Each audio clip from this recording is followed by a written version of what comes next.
بسم اللہ الرحمن الرحیم۔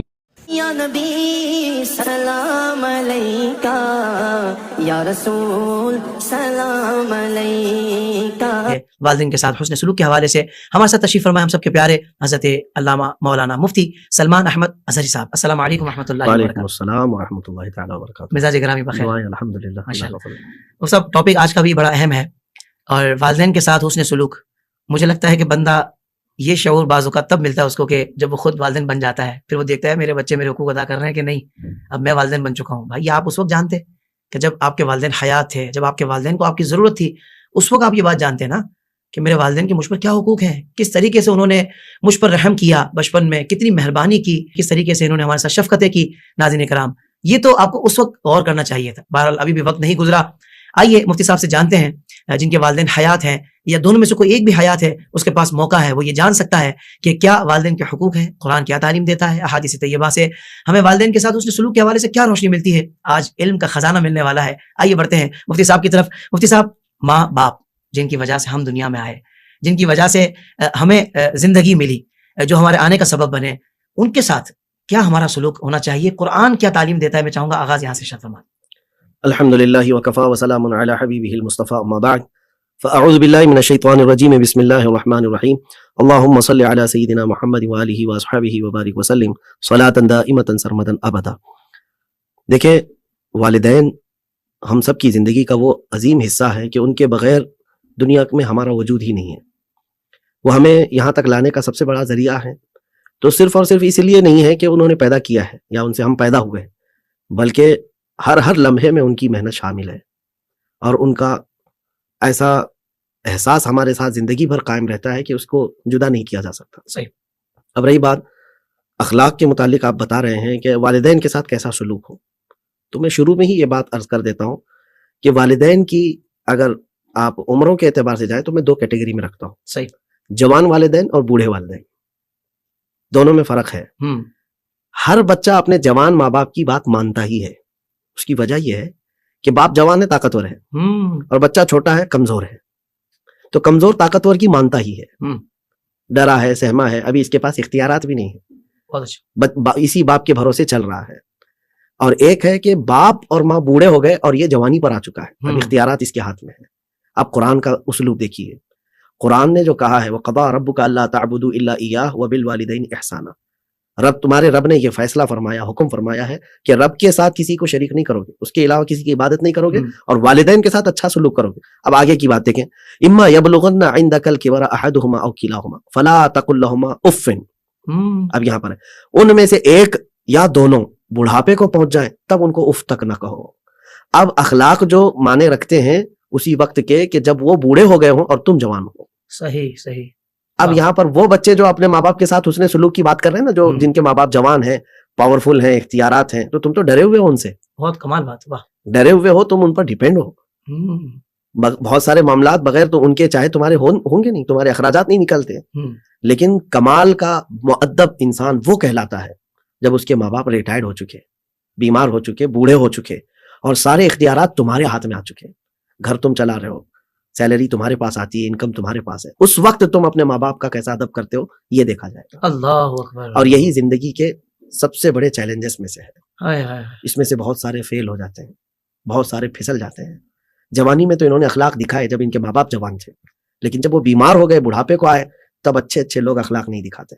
اللہ، قرآن قرآن پاک نے وہاں پر ہی فرمایا اس عمر میں ان کے ساتھ اف نہ کہو، جبکہ یہاں بہت زیادہ معاملات ہوتے ہیں، اف تو کیا جھڑکیاں بھی ہو جاتی ہیں۔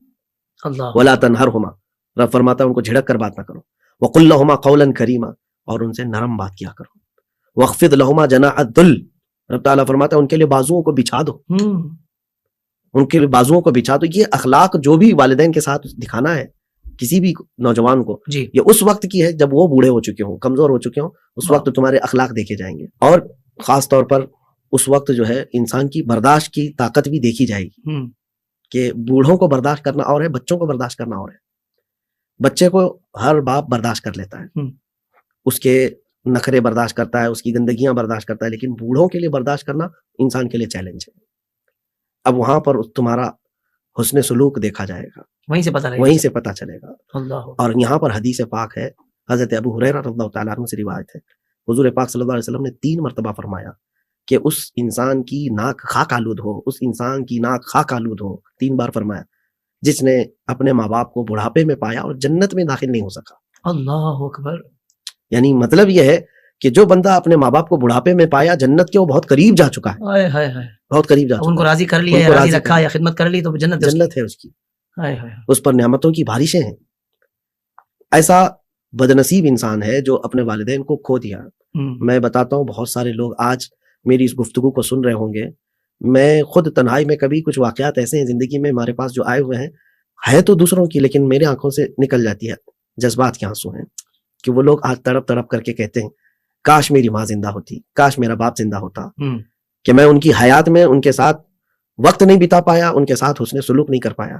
وہ قبروں میں جا چکے ہیں، ایک ہی ماں ہوتی ہے دنیا میں اور ایک ہی باپ ہوتا ہے، ان کے جانے کے بعد اندھیرا ہے، اندھیرا ہے، اور پھر انسان بغیر چھت کے نظر آنے لگتا ہے۔ جب باپ کا جنازہ کسی گھر سے جاتا ہے تو پھر وہ انسان جو ہے بغیر چھت کے ہے۔ اسی لیے میں نوجوانوں سے کہتا ہوں جب اللہ تعالیٰ نے یہ نعمت عظمیٰ دیا ہے اس وقت قدر کر لو ان کی۔ آج ایسا ماحول، اچھا آپ کو یہ بھی بتاؤں کہ حدیث پاک میں حضور صلی اللہ علیہ وسلم نے جو قیامت کی نشانیاں بتائی نا، ان میں بڑی ایک یہ نشانی بھی حضور نے فرمائی کہ ماں باپ کی نافرمانی زیادہ ہونے لگ جائے گی۔ تو یہ دور تو وہی ہے جو قیامت کے قریب کا ہے۔ ہر بچے کو اس وقت اس گناہ عظیم سے بچنا ہے۔ اور حضور پاک صلی اللہ تعالیٰ علیہ وسلم کے پاس یہ پوچھا گیا کہ شرک کے بعد سب سے بڑا گناہ کیا ہے؟ آپ نے فرمایا عقوق الوالدین، ماں باپ کی نافرمانی۔ اللہ اکبر۔ اور رسول کریم صلی اللہ علیہ وسلم تو یہ بھی فرماتے کہ اگر مجھے پتا چلے کسی گھر میں ماں باپ کا غدار اور نافرمان رہ رہا ہے تو میں اس گھر کو آگ لگا دوں۔ رحمت عالم صلی اللہ علیہ وسلم جب یہ فرماتے ہوں تو پھر آپ اندازہ کریں کہ یہ کس قدر خطرناک چیز ہے۔ اچھا اور ایک روایت یہ بھی ہے کہ بہت سارے گناہ بندہ کرتا ہے، نافرمانیاں ہیں، یہ فرمایا گیا کہ ہر گناہ کی سزا قیامت تک کے لیے مؤخر کی جا سکتی ہے، لیکن والدین کی نافرمانی کی سزا اسے دنیا میں دی جاتی ہے، آخرت کی تو ہے ہی، دنیا میں ملتی ہے، دنیا میں اسے ملتی ہے۔ اللہ اکبر۔ تو اللہ تبارک و تعالیٰ اس برے فعل سے ہر بچے کو بچائے، آمین آمین۔ جنہوں نے اپنے ماں باپ کا سکون چھین لیا ہے، جو ماں باپ تڑپ تڑپ کر کے گئے۔ ایک مرتبہ میں ایک تراویح میں تھا، رمضان کا موقع تھا، ایک بوڑھی عورت آئی، میں تراویح سے نکلا، لوگوں نے کہا کہ کل بھی آئی تھی، پرسوں بھی آئی تھی، آپ سے ملنا ہے۔ تو میں باہر آیا تو پوچھا بڑی بھی کیا ہے؟ وہ اپنا چہرہ چھپائے ہوئی تھی، اس کے 2 بیٹے ہیں، بڑے بڑے مالدار ہیں، اور اس خاتون کو ایک بھی رکھنے کو تیار نہیں۔ اللہ۔ چھوٹا کہتا ہے کہ میرے بہت ساری ذمہ داریاں ہیں، میں نہیں دیکھ پاؤں گا، بڑے کو کہو۔ بڑا کہتا ہے کہ میں سفر پر جایا کرتا ہوں، میں نہیں دیکھ پاؤں گا، تو دیکھ۔ وہ خاتون مسجد کے پاس آ کر کے صرف اتنا کہہ رہی تھی ہاتھ اٹھا کر کے، کاش رب تبارک و تعالیٰ اولاد ہی نہیں دیتا تو سکھ سے رہ جاتی۔ تو یہ جو درد تھا اس کا مجھے آج تک احساس ہوتا ہے کہ کوئی اولاد ایسی بھی نہ ہو کہ جیتے جی اپنی ماں کو تڑپا دے، جیتے جی اپنے ماں باپ کو مار ڈالے۔ اس سے زیادہ بدنصیبی کیا ہے ان کی؟ اللہ اکبر۔ تو قرآن پاک میں جو خاص تنبیہ کی گئی ہے، آپ کو میں بتاؤں، یہ آیت آئی وَوَصَّيْنَا الْإِنسَانَ بِوَالِدَيْهِ حُسْنًا، احسانہ، الگ الگ ہم نے انسان کو حکم دیا ہے کہ وہ اپنے ماں باپ کے ساتھ اچھا سلوک کرے۔ اور رب تعالیٰ نے یہ بھی بیان فرمایا کہ ماں تمہاری جو ہے 9 مہینے تم کو پیٹ میں رکھتی ہے، اس کے بعد پھر دودھ پلاتی ہے۔ یہ یعنی 30 مہینوں کا ذکر ہے، 30 شہرا، 30 مہینے وہ مکمل کرب کی زندگی گزارتی ہے، اور اس کے بعد پھر چھٹی تھوڑی نہ ہے، اس کی پرورش ہے۔ یہ تمام چیزیں جو والدین نے کیے ہیں بچپن میں، اب جوان ہونے کے بعد اگر ان کو بدلے میں اتنا نہ صحیح حسن اخلاق سے بات بھی کر لے تو اس نوجوان کا جاتا کیا ہے؟ تو آپ نے جو فرمایا اس کی بات میں اتنی کہوں گا کہ جب ماں باپ کمزور ہو جائیں، بڑھاپے میں آ جائیں، اس وقت حسن سلوک دکھاؤ، جنت تمہارے سامنے ہے۔ سبحان اللہ۔ مفتی صاحب یہاں یہ ضرور ارشاد فرما دیں، ہم نے دیکھا ہے کہ پڑھے لکھے لوگ بظاہر دنیاوی اعتبار سے بڑے منصب والے، وہ بڑھاپے میں آ کر والدین کو اولڈ ہاؤسز میں ڈال دیتے ہیں۔ بالکل۔ اور جو دینی ماحول سے وابستہ لوگ ہوتے ہیں وہ جتنے بھی طاقتور ہو جائیں ظاہری اعتبار سے، بے شک وہی کما رہے ہوں، والدین کو کھلا رہے ہوں، مگر اس وقت بھی والدین اگر کسی بات پر مطلب سخت انداز اختیار کریں، یا جس طرح ایک والدین کبھی اپنے ایک انداز میں کہتے ہیں، تو وہ برا نہیں مانتے، ان کو پتہ ہے کہ نہیں یار یہ میرے والدین ہیں، ان کے کہنے کا میں نے برا نہیں ماننا، انہوں نے جو مجھے ساتھ بھلائیاں کی ہیں۔ تو آخر یہ ڈفرینس کیوں ہے حضرت؟ اور اس بات کو دنیا تسلیم کیوں نہیں کر رہی کہ واقعی دینی ماحول بندے کو اتنا شعور دے دیتا ہے کہ وہ ماشاءاللہ والدین کا ہر عمر میں ہر موقع پر ادب بجا لاتا ہے اور حسن اخلاق سے پیش آتا ہے۔ یہاں پر رک کر کے میں ایک بات آپ سے عرض کروں گا، یہ تربیت سے تعلق رکھتی ہے چیز جو آپ کہہ رہے ہیں۔ ٹھیک ہے۔ دیکھیے عربی کا مشہور محاورہ ہے، جیسا بوؤ گے ویسا کاٹو گے۔ اللہ۔ اور شیخ سعدی تو بڑی انٹرسٹنگ بات کرتے ہیں کہ زمین میں ادرک بو کر کے گنا آنے کی امید مت رکھو، بالکل صحیح ہے، جو بوئے وہ وہی کاٹو گے۔ تو والدین کے اولاد کے ساتھ جو سلوک ہے اس پر بھی بہت زیادہ اثر ہوتا ہے۔ ہونا یہ چاہیے کہ آپ اپنے بچوں کو اپنی محبت میں اپنے آداب مت سکھاؤ. دیکھیں ہم کو کس نے پیدا کیا؟ رب تعالیٰ نے. ان کو کس نے پیدا کیا؟ رب نے. خالق وہی ہے, خالق وہی.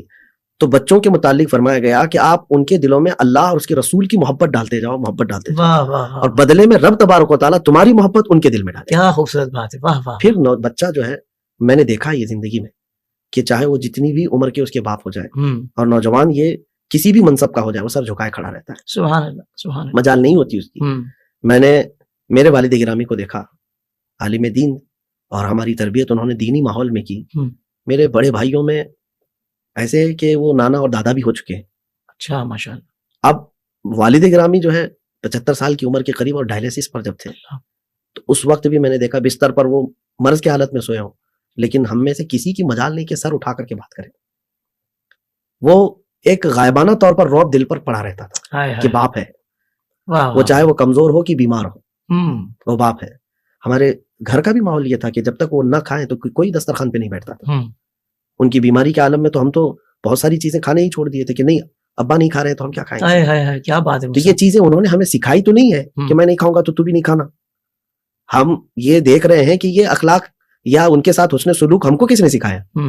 اللہ اور رسول کی محبت بچوں کے دلوں میں ڈالی تھی, اللہ نے بدلے میں ان کی محبت ہمارے دلوں میں رکھی. سبحان اللہ, سبحان اللہ. یہ تو میں ایک اپنے گھر کی بات کر رہا ہوں, ورنہ عام طور پر یہی ہے رب تبارک و تعالیٰ کا اصول ہے کہ تم اس کی محبت اولاد کے دل میں رکھو گے تو تمہارے بڑھاپے میں مولا تعالیٰ بچوں کو نافرمان نہیں چھوڑے گا. واہ واہ واہ, سبحان اللہ. تو غلطی یہاں پر ماں باپ یہ کرتے ہیں کہ جب یہ خود جوان ہوتے ہیں اور بچے ابھی چھوٹے ہوتے ہیں تو ان کو آوارہ چھوڑ دیا, اور جو من میں آیا ان کو کرنے دے دیا.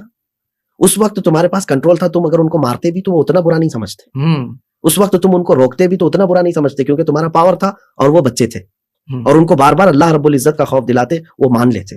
لیکن ہوتا یہ ہے کہ آپ اپنی جوانی میں بھول گئے تھے, ان کو آوارہ چھوڑے. اب جب آپ بوڑھے ہو گئے اور وہ بڑے ہو چکے ہیں, اب ان کو جا کر تم ڈرا رہے ہو. اب وہ بڑا تناور دار درخت بن چکا ہے, اب مڑے گا نہیں. پودا جب ہو تب جس طرح سے اسے شکل دے دی جائے مل جاتی ہے شکل. تو یہ چیز کی کمی ہے جس کی وجہ سے یہ گھروں کے اس طرح کے معاملات سامنے آتے ہیں. بالکل صحیح. اچھا وہ سب محسوس ایسا ہوتا ہے, بلکہ اکثر دیکھا گیا ہے, آپ کی بھی آبزرویشن رہی ہوں گی, کہ شادی کے بعد جب تک کنوارا تھا نا بیٹا, تب تک بڑا ادب لحاظ سب تھا والدین کا. جیسی شادی اس کی کر دی, دلہن گھر آ گئی, یعنی بہو گھر آ گئی, تو اب بہو اور ساس کا ایک جو سینیریو کریٹ کیا گیا ہمارے معاشرے کے اندر, جیسے کہ دونوں کو آپس میں اینٹی ہونے چاہیے, ان دونوں کا انداز ایسا ہونا چاہیے, حالانکہ ایسا بالکل بھی نہیں ہے. تو حضرت یہاں سے معاملہ بگڑنا شروع ہوتا ہے, اور پھر ایک وقت ایسا آتا ہے کبھی اس بیٹے کو والدہ کی غلطیاں لگ رہی ہوتی ہیں, کبھی بیگم کی لگ رہی ہوتی ہیں, کبھی زیادہ والدہ کی لگ رہی ہوتی ہیں, کیونکہ وہ تو زلفوں کا اسیر ہو چکا ہوتا ہے بعض اوقات. تو حضرت یہ ارشاد فرمائے کہ یہ اب اس کو کیسے بیلنس رکھا جائے, بلکہ یہ لفظ بیلنس بھی مجھے بہت عجیب لگ رہا ہے, کیونکہ ماں کا حقوق, ماں کے حق, والدین کے حقوق, سب کی بیلنس والی بات بھی عجیب ہے. لیکن جو اسلام نے ہمیں بیلنس بتایا ہے, جو قرآن نے بتایا, میں چاہوں گا اس کی ذرا تعلیمات ارشاد فرمائیں. کہاں ہم ماں کو کہاں بیوی سے کمپیئر کریں. بیلنس کی بات آپ نے کہی, بالکل میں بھی اس کا قائل نہیں ہوں, جبکہ حضور صلی اللہ علیہ وسلم کی بارگاہ میں باپ کے بارے میں سوال کیا گیا. باپ خود ایک بڑی منزلت والا ہے, لیکن 3 مرتبہ حضور صلی اللہ علیہ وسلم نے ماں کا درجہ بتایا, پھر آگے جا کر باپ کا. ایسا ہی تب جب وہاں کمپیریزن میں نہیں ہے تو کہاں ہماری لائف بھی عورت کو اس کے ساتھ نہیں ہے. صحیح بات. خیر, اب آپ نے جو سوال کیا یہ تقریباً گھروں کا ماحول ہے. پہلے اس کو میں انسانی فطرت سے بات کرتا ہوں. ماں کا جو دل ہے وہ اپنے بچے کے لیے وہ ایسی ہی ہے کہ کوئی بھی عورت ہو, ماں ہی نہیں, کوئی بھی عورت اپنے محبوب کو وہ کسی کے ساتھ شیئر نہیں کرتی. کیا بات, یہ عورت کی فطرت ہے. صحیح. تو ماں ہے, عورت اپنے شوہر کو شیئر نہیں کرتی, تو ماں اپنے بیٹے کے لیے بھی. ہوتا کیا ہے میں آپ کو بتاؤں, شادی سے پہلے ماں ہی ڈھونڈتی ہے بہو, کہ میں اچھی بہو لاؤں گی, کیونکہ شادی کرنا ہے, ایک رواج ہے اس کے ساتھ, اس کو پتا ہے کہ کمیونٹی میں رہنا ہے, تو شادی کر کے لے کے خود آتی ہے اپنی بہو کو, اور اس کے بعد بگڑتی بھی خود ہی اپنے بہو کے ساتھ. یہ آپ جو سوال کر رہے ہیں یہ ضروری نہیں کہ جو محبت کی شادی کر کے نوجوان لے کر کے آیا صرف اسی کے ساتھ ساس بہو کے معاملات ہیں, خود ڈھونڈ کر لائی ہوئی بہو کے ساتھ بھی معاملات ہیں. وجہ یہ ہوتی ہے کہ اپنے بیٹے سے بے انتہا محبت کرتی ہے. یہ اصل بات, محبت کرتی ہے. اب جب وہ دیکھتی ہے کہ اس کی محبت میں اب شیئرنگ ہو چکی ہے, اب ایک اور عورت کو یہ وقت دے رہا ہے, تو یہ فطرتی طور پر اس کے دل میں ایک چیز آتی ہے. تو اس سے تو عورت کو باہر نکلنا چاہیے.